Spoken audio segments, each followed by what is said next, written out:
Please be seated. Thank you.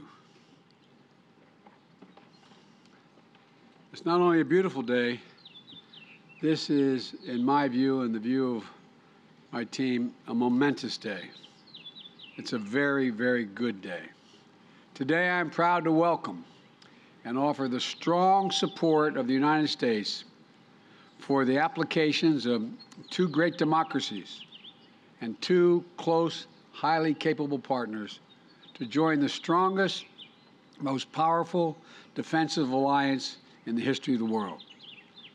Two proud, independent countries exercising the sovereign rights all states possess to decide their own security. President Niinistö, you are, and Prime Minister Andersson, it's a great honor to have both of you here at the White House as Finland and Sweden began the process of joining NATO. It was out of the wreckage of World War II that NATO was formed. And in 7 decades that followed, NATO has proved itself an indispensable alliance, committed to a Europe whole, free, and at peace. But in recent years, doubts began to arise. Was NATO still relevant? Was it still effective? Is it still needed in the 21st century world? Today, there is no question. NATO is relevant, it is effective, and it is more needed now than ever. The indispensable alliance of decades past is still the indispensable alliance for the world we face today, and I would argue tomorrow as well. And the decision of Sweden and Finland, the one they have made, is testament to that commitment. This is about the future. It's about a revived NATO that has the tools and resources, the clarity and conviction to defend our shared values and lead the world. Sweden and Finland are already among our closest partners on a range of issues, from strengthening peace and stability to advancing human rights to taking on the climate crisis and addressing food insecurity, from strengthening the global health to promoting development. Finnish and Swedish troops have already served shoulder to shoulder with U.S. and NATO forces in Kosovo, in Afghanistan, and in Iraq. And both Finland and Sweden are already working in coordination with the United States and our other allies and partners to support the brave people of Ukraine as they defend their freedom against Russia's invasion. Sweden and Finland have strong democratic institutions, strong militaries, and strong and transparent economies, and a strong moral sense of what is right. They meet every NATO requirement, and then some. And having 2 new NATO members in the High North will enhance the security of our alliance and deepen our security cooperation across the board. Today, the President, the Prime Minister, and I had a very good discussion about NATO accession, about the war in Ukraine, and strengthening transatlantic security. But our conversations began well before today. President Niinistö and I spoke last December, and again in January, and the weeks leading up to Russia's unjust and unprovoked assault on Ukraine. In March, the President came to the White House to see me, to discuss this brutal conflict and the rupture it's causing in Europe. While we were in the Oval Office together, we picked up the phone and we called the Prime Minister, and the 3 of us all spoke. And we spoke again last week when I invited them to come to the White House today. We have consulted closely at every stage as Sweden and Finland made their determinations. And today I'm proud to assure them that they have the full, total, complete backing of the United States of America. Today, my administration is submitting to the United States Congress reports on NATO accession for both countries so the Senate can efficiently and quickly move on advising and consenting to the treaty. I greatly appreciate Senator Schumer and McConnell's support, as well as Senator Menendez and Risch, to move this through the Senate as quickly as possible once the perspective of all allies are addressed and NATO adopts the accession protocols. The bottom line is simple, quite straightforward. Finland and Sweden make NATO stronger, not just because of their capacity, but they're strong, strong democracies. And a strong, united NATO is the foundation of America's security. By joining NATO, allies make a sacred commitment to one another that an attack on one is an attack against all. It's Article 5 of the Washington Treaty and the core building block of our alliance. And the only time in history Article 5 has been invoked was after 9/11, when the United States was attacked and all our allies rallied to our side. The United States will never forget that, and we will never fail in our pledge to defend every single inch of NATO territory. I welcome Sweden and Finland choosing that responsibility as well. This is going to benefit all of our people. And today, the President, Prime Minister, and I committed that we're going to work together to remain vigilant against the threats to our shared security and deter and confront any aggression while Finland and Sweden are in this accession process.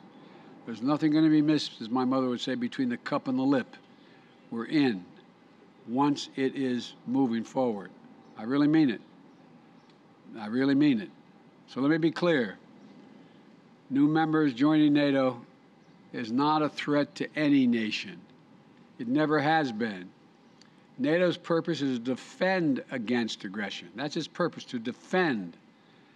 And let no one make a mistake.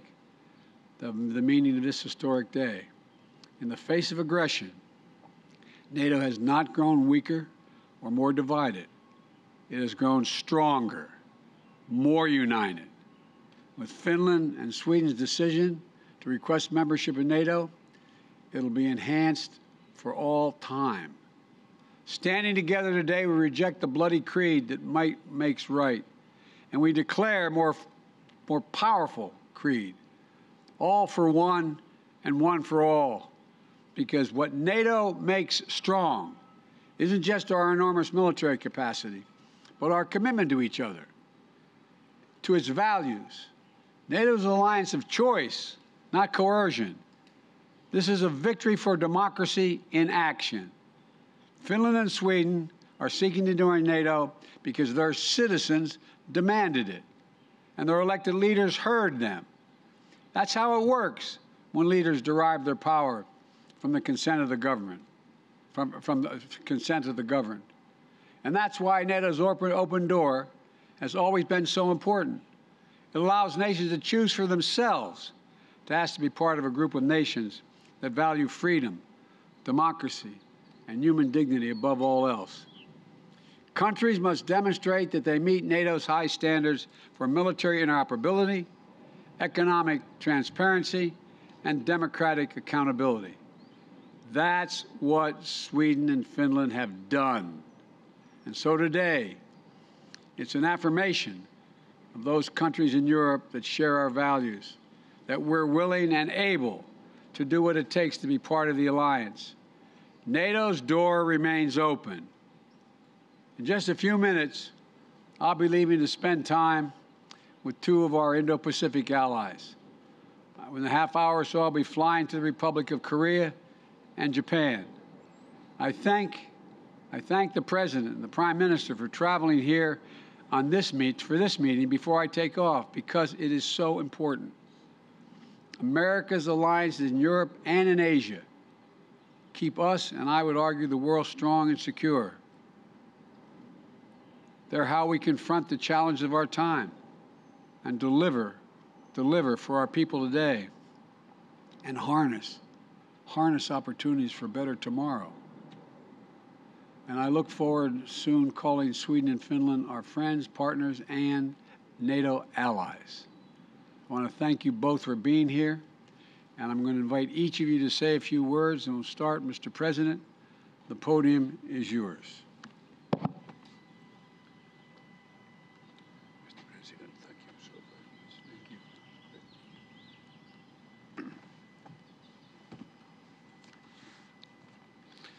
Thank you. Mr. President, it is with great pleasure and honor to be standing here today with you, together with the Swedish Prime Minister Magdalena Andersson.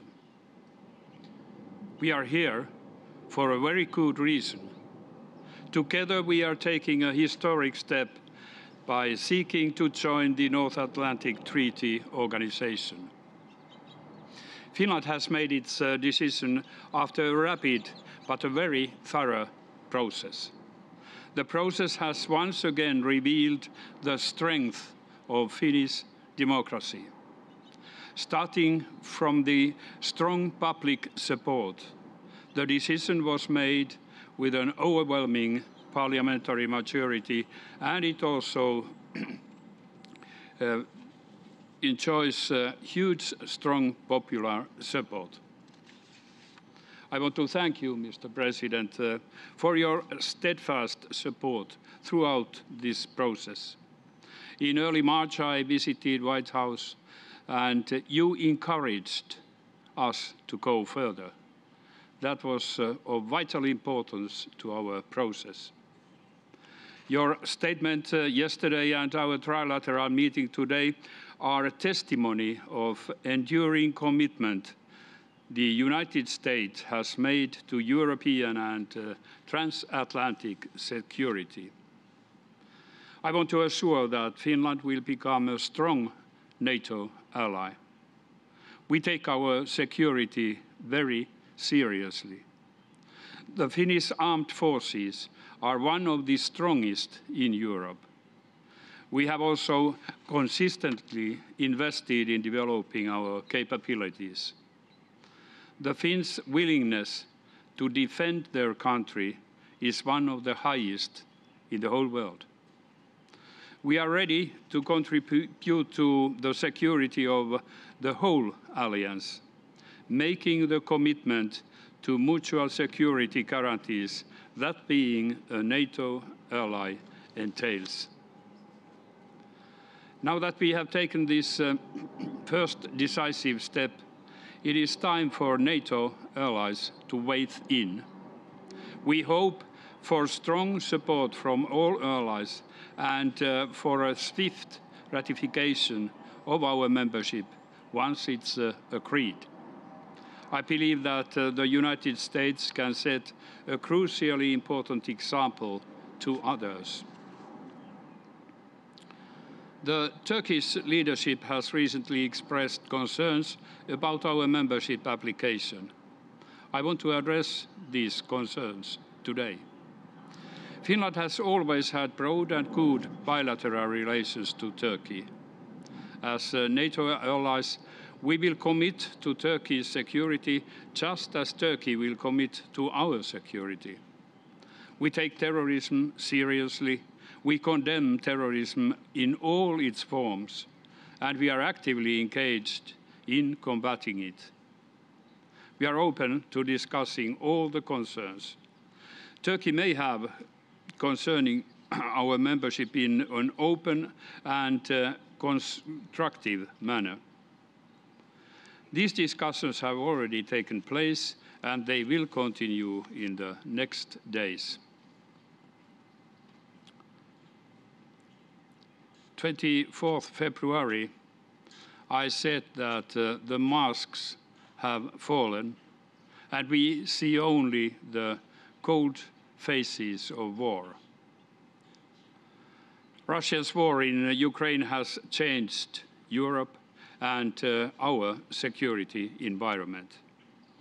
Finland takes the step of NATO membership in order to strengthen not only its own security, but also in order to strengthen wider transatlantic security.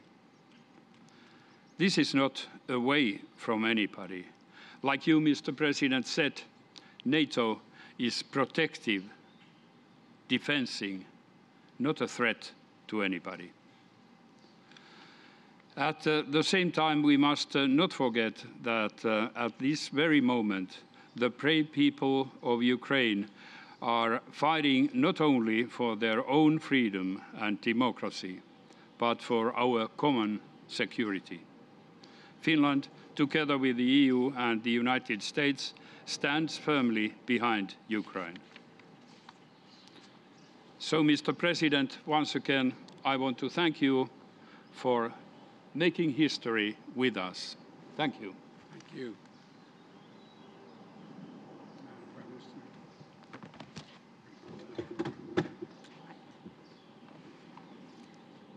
Mr. President, thank you for welcoming President Niinistö and me to the White House. The bonds between Sweden and the United States, they are strong and long-standing. And as you know, Swedes first set foot in your home state of Delaware in 1638. And we were one of the first countries to recognize the United States as an independent nation in 1783. And since then, our countries have developed a deep and long-standing friendship through family ties, trade, and mutual interests. And I personally is very much one part of this. But most of all, our shared values and beliefs in democracy and freedom. Values and beliefs that are now being put to the test. And today, the situation in Ukraine reminds us of the darkest days of European history. And I must say that during dark times, it is great to be among close friends. And over these past months, we have shown transatlantic unity and strength at its best. Together, we have responded forcefully to Russia's aggression and provided unprecedented support to Ukraine. We have not flinched. And Mr. President, I want to thank you for the massive US support to Ukraine and for your sustained engagement in European society. President Niinistö and I have come here at a historic moment for our countries. And for Sweden, after 200 years of military non-alignment, Sweden has chosen a new path. Yesterday, Sweden and Finland submitted our formal requests to join NATO. And Russia's full-scale aggression against a sovereign and democratic neighbor, that was a watershed moment for Sweden. And my government has come to the conclusion that the security of the Swedish people will be best protected within the NATO alliance. And this is backed by very broad support in the Swedish parliament. And with Sweden and Finland as members, NATO will also be stronger. We are security providers with sophisticated defense capabilities. And we are champions of freedom, democracy, and human rights. We have a long tradition of extensive military cooperation with NATO, including all missions. And we are right now ramping up our defense spending, and we will reach 2% of GDP as soon as practically possible. And Mr. President, your support for our country's NATO aspirations for our security are of fundamental importance. And we look forward to a swift ratification process by NATO members. And we are right now having a dialogue with all NATO member countries, including Turkey, on different levels to sort out any issues at hand. In the United States, the Senate is crucial in this regard, and last Sunday, I hosted a delegation headed by Senate Republican leader McConnell in Sweden. And later today, President Niinistö and I will meet Senate Majority Leader Schumer and other leading members of Congress. And we greatly appreciate the broad and strong support expressed by both parties in Congress. But, Mr. President, our countries also work closer together when tackling global challenges. And Sweden, like other Nordic countries, has shown that emissions reductions can go hand in hand with economic growth.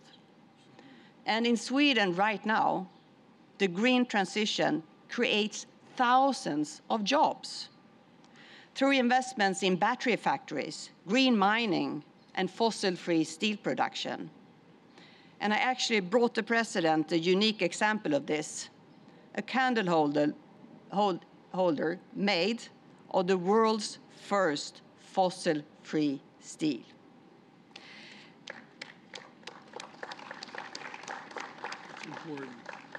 And what we see in Sweden right now is that previously neglected areas are no longer struggling with unemployment or depopulation, but how to build housing, infrastructure, and schools quick enough to meet up with the expansion. And here I see fantastic opportunities to cooperate between the Nordic countries and the United States. And I'm also proud that Sweden contributes to the US economy and the prosperity of the American people. Swedish companies are active in every single state, creating more than 350,000 jobs in the United States. And we are the 15th largest investor. Mr. President, I want to thank you for your leadership in our joint efforts to promote democracy throughout the world. Because democracy requires constant work and safeguarding. We have to win every new generation. And let me conclude where I started. Peace and stability in our part of the world is a common security interest for us, for you, and for the rest of Europe. And we stand here today more united than ever, and we are committed to strengthening our bonds even further. And Sweden is prepared to shoulder its responsibility as an ally in the North Atlantic Treaty Organization. Thank you. Thank you.